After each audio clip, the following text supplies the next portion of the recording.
ضلع ہریپور کی تحصیل خانپور ہسپتال میں عملہ کی عدم موجودگی اور غفلت کے باعث مریض نے تڑپ تڑپ کر جان دے دی۔ ہریپور سے ڈاکٹر ارشد جمال کی رپورٹ کے مطابق نواحی گاؤں پنڈ گجرا کے رہائشی حاجی اعظم کو ہارٹ اٹیک ہوا، جس کو فوری طور پر طبی امداد کے لیے تحصیل ہیڈ کوارٹر ہسپتال خانپور لایا گیا، جہاں پر ڈاکٹرز غیر حاضر اور عملہ ڈیوٹی سے غائب تھا۔ مریض کو پر وقت طبی امداد نہ ملنے پر وہ زندگی کی بازی ہار گیا۔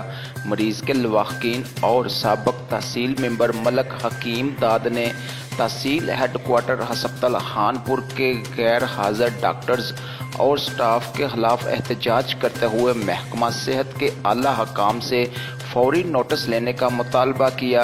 اس موقع پر ایس ایچ او تھانہ خانپور بھاری نفری کے ہمراہ موقع پر پہنچ گئے اور مشتعل افراد سے ہر قسم کے تعاون کی یقین دہانی پر انہیں منتشر کرنے میں کامیاب ہو گئے۔